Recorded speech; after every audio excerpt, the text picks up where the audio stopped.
You cannot begin to imagine in how many ways the world is the opposite of what you have been taught to believe.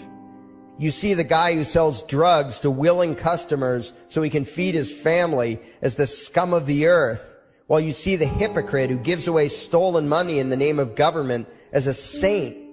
You see the guy who tries to avoid being robbed by the federal thugs as a crook and a tax cheat, but see as virtuous the politician who gives away the same stolen loot to people to whom it does not belong.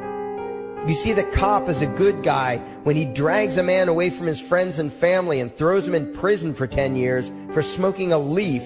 And you see anyone who defends himself from such barbaric fascism as the lowest form of life, a cop killer.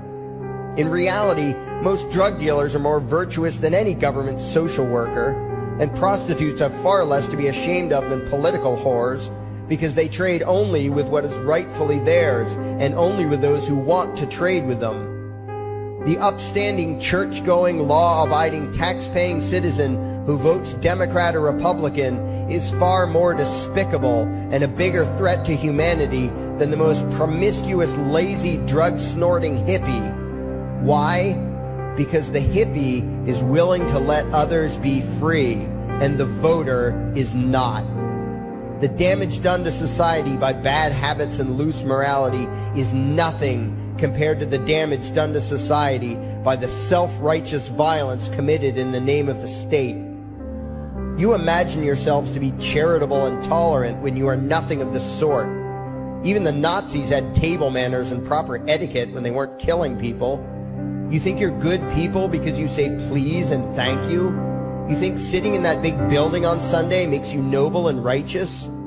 The difference between you and a common thief is that the thief has the honesty to commit the crime himself, while you whine for government to do your stealing for you.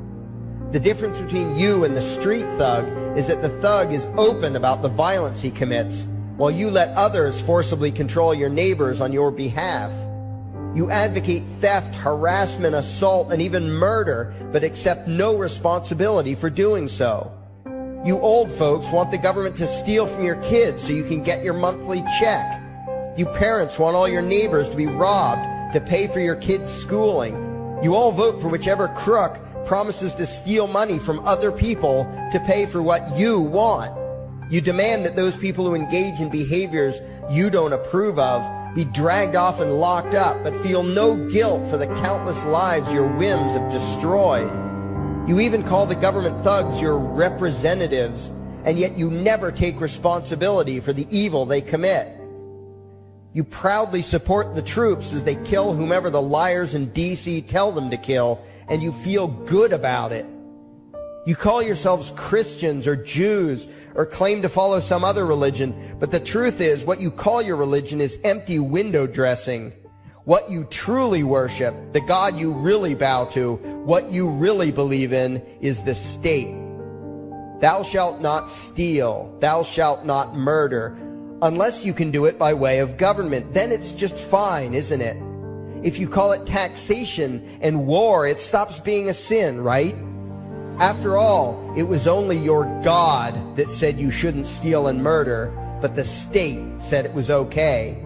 It's pretty obvious which one outranks the other in your minds. Despite all the churches, synagogues, and mosques we see around us, this nation has one God and only one God, and that God is called government. Jesus taught nonviolence and told you to love your neighbor, but the state encourages you to vote for people who will use the violence of government to butt into every aspect of everyone else's life. Which do you believe?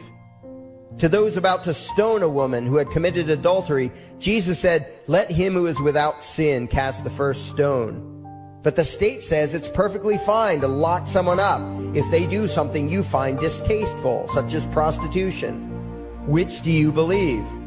The Christian God says, "Thou shalt not covet," but coveting is the lifeblood of the beast that is the state. You are taught to resent, despise, and hate anyone who has anything you don't have. You clamor for the state to tear other people down, steal their property, and give it to you. And you call that fairness. The Bible calls it coveting and stealing. You are not Christians. You are not Jews. You are not Muslims. and you certainly aren't atheists. You all have the same God, and its name is government. You're all members of the most evil, insane, destructive cult in history. If there ever was a devil, the state is it, and you worship it with all your heart and soul. You pray to it to solve every problem, to satisfy all your needs, to smite your enemies, and to shower its blessings upon you. You worship what Nietzsche called the coldest of all cold monsters, and you hate those of us who don't. To you, the greatest sin is disobeying your God, breaking the law, you call it, as if anyone could possibly have any moral obligation to obey the arbitrary commands and demands of the corrupt, lying, delusional megalomaniacs who infest this despicable town. Even your ministers, priests, and rabbis, more often than not, are traitors to their own religions, teaching that the commands of human authority should supersede adherence to the laws of the gods they say they believe in. Several years ago, I heard one pompous evangelical jackass in particular pontificating on the radio that anyone who disobeys the civil authority, be it a king or any other government, is engaging in rebellion against God. Those were the exact words he used. What if the government is doing something wrong? Well, this salesman for Satan opined, that is the business of those in government, and you are still obligated to obey.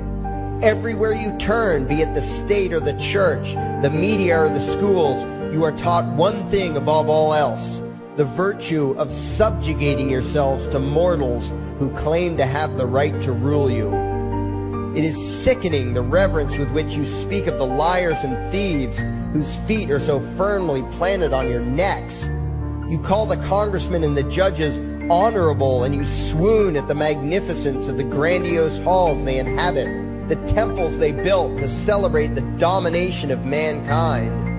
You feel pride at being able to say you once shook a senator's hand or saw the president in person. Ah, yes, the grand deity himself, His Royal Highness, the President of the United States of America. You speak the title as if you're referring to God Almighty. The vocabulary has changed a bit, but your mindset is no different from that of the groveling peasants of old who bowed low, faces in the dirt, with a feeling of unworthiness and humility when in the presence of whatever narcissist had declared himself to be their rightful lord and master. The truth of the matter, back then and today, is that these parasites who call themselves leaders are not superior beings. They are not great men and women. They are not honorable. They're not even average.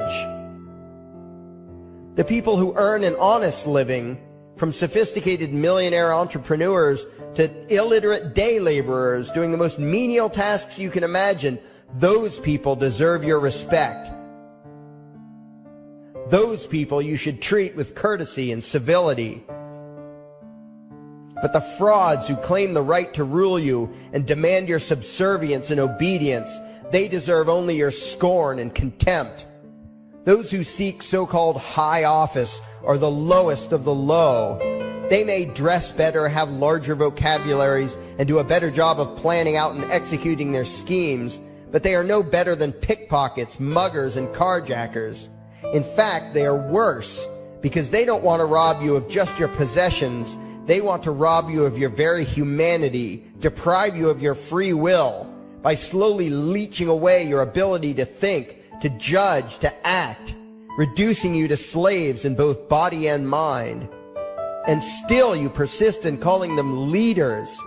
Leaders? Where is it that you think you're going exactly that would require you to have a leader? If you just live your own life and mind your own damn business, exercising your own talents, pursuing your own dreams, striving to be what you believe you should be, what possible use would you have for a leader? Do you ever actually think about the words that you hear, the words that you repeat? You parrot oxymoronic terms such as the leader of the free world, even pretending for a moment that there is some huge journey or some giant battle that everyone in the entire nation is undertaking together that would require a leader. Why would you ever think, even for a moment, that the crooks that infest this town are the sort of people you should listen to or emulate or follow anywhere? Somewhere inside your mostly dormant brains, you know full well that politicians are all corrupt liars and thieves, opportunistic con men, exploiters, and fearmongers. You know all this, and yet you still speak as if you are the ones who are the stupid, vicious animals, while the politicians are the great, wise role models, teachers, and leaders without whom civilization could not exist. You think these crooks are the ones who make civilization possible? What belief could be more absurd? Yet when they do their pseudo-religious rituals, deciding how to control you this week, you still call it law, and continue to treat their arbitrary demands as if they were moral decrees from the gods that no decent person would ever consider disobeying. You have become so thoroughly indoctrinated into the cult of state worship that you are truly shocked when the occasional sane person states the bleeding obvious. The mere fact that the political crooks wrote something down and declared their threats to be law does not mean that any human being anywhere has the slightest moral obligation to obey. Every moment of every day, in every location and every situation, you have a moral obligation to do what you deem to be right, not what some delusional bloated windbag says is legal. And that requires you to first determine right and wrong for yourself, a responsibility you spend much time and effort trying to dodge. You proclaim how proud you are to be law-abiding citizens and express your utter contempt for anyone who considers himself above your so-called laws, laws that are nothing more than the selfish whims of tyrants and thieves. The word crime once meant an act harmful to another person. Now it means disobedience to any one of the myriad of arbitrary commands coming from a parasitical criminal class. To you, the term crime is nearly synonymous with the word sin, implying that the ones whose commands are being disobeyed must be something akin to gods, when in truth they are more akin to leeches. The very phrase, taking the law into your own hands, perfectly expresses what a sacrilege it is in your eyes for a mere human being to take upon himself the responsibility to judge right from wrong and to act accordingly, instead of doing what you do, unthinkingly obeying whatever capricious commands this cesspool of maggots spews forth. You glorify this criminal class as lawmakers and believe that no one is lower than a lawbreaker, someone who would dare disobey the politicians. Likewise, you speak with pious reverence of law enforcers, those who forcibly impose the politicians' every whim upon the rest of us. When the state uses violence, you imagine it to be inherently righteous and just, and if anyone resists, they are, in your eyes, contemptible lowlifes, lawless terrorist criminals. Like the lawless terrorist criminals who helped slaves escape the plantations. Like the lawless terrorist criminals who helped Jews escape the killing machine of the Third Reich. Like the lawless terrorist criminals who were crushed to death under the tanks of the Red Chinese government in Tiananmen Square. Like all the lawless terrorist criminals in history who had the courage to disobey the never-ending stream of tyrants and oppressors who have called their violence authority and law. And that includes the lawless terrorist criminals who founded this country.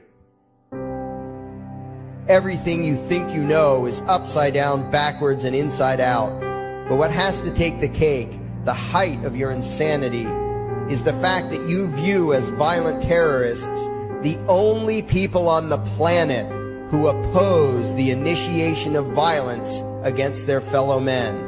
Anarchists, voluntarists, and libertarians. We use violence only to defend ourselves against someone who initiates violence against us. We use it for nothing else. Meanwhile, your belief system is completely schizophrenic and self-contradictory. On the one hand, you teach the young slaves that violence is never the answer. Yet out of the other side of your mouths, you advocate that everyone and everything, everywhere and at all times be controlled, monitored, taxed, and regulated through the force of government. In short, you are teaching your children that the masters may use violence whenever they please, but the slave should never resist. You indoctrinate your children into a life of unthinking, helpless subservience. You are putting the chains around their little necks and fastening the locks tight. And worst of all, you feel good about it. Out of one side of your mouths, you condemn the evils of fascism and socialism and lament the injustices of the regimes of Hitler, Stalin, and Mao. While out of the other side of your mouths, you preach exactly what they did. The worship of the collective, the subjugation of every individual to that evil insanity that wears the deceptive label, the common good. You babble on and on about diversity and open-mindedness, and then beg your masters to regulate and control every aspect of everyone's lives, creating a giant herd of unthinking conformist drones. You wear different clothes and have different hairstyles, and you think that makes you different. Yet all your minds are enslaved to the same club of masters and controllers. You think what they tell you to think and do what they tell you to do, while imagining yourselves to be progressive, thinking, and enlightened. From your position of relative comfort and safety, you now condemn the evils of other lands and other times, while turning a blind eye to the injustices happening right in front of you. You tell yourself that had you lived in those other places, in those other times, you would have been among those who stood up against oppression and defended the downtrodden. But that is a lie. You would have been right there with the rest of the flock of well-trained sheep, loudly demanding that the slaves be beaten, that the witches be burned, that the nonconformists and rebels be destroyed. How do I know this? Because that is exactly what you are doing today. Today's injustices and oppressions are fashionable and popular, and those who resist them, you tell yourselves, are just malcontents and freaks, people whose rights don't matter, people who deserve to be crushed under the boot of authority. Isn't that right? You bunch of spineless, unthinking hypocrites, look in the mirror. Take a good look at what you imagine to be righteous and kind. You are the devil's plaything. The crowds of thousands wildly applauding the speeches of Adolf Hitler, that was you. The mob demanding that Jesus Christ be nailed to the cross, that was you. The white invaders who celebrated the wholesale slaughter of those godless redskins, that was you. The throngs filling the Colosseum, applauding as the Christians were fed to the lions, that was you. Throughout history, the perpetual suffering and injustice occurring on an incomprehensible scale, it was all because of people just like you. The well-trained, thoroughly indoctrinated conformists, the people who do as they're told, who proudly bow to their masters, who follow the crowd, believing what everyone else believes and thinking whatever authority tells them to think. That is you. And your ignorance is not because the truth is not available to you. There have been radicals preaching it for thousands of years. No, you are ignorant because you shun the truth with all your heart and soul. You close your eyes and run away when a hint of reality lands in front of you. You condemn as extremists and fringe kooks those who try to show you the chains you wear because you don't want to be free. You don't even want to be human. Responsibility and reality scare the hell out of you, so you cling tightly to your own enslavement and lash out at any who seek to free you from it. When someone opens the door to your cage, you cower back in the corner and yell, "Close it, close it." Well, some of us are finished with trying to save you. We've wasted enough effort trying to convince you that you should be free.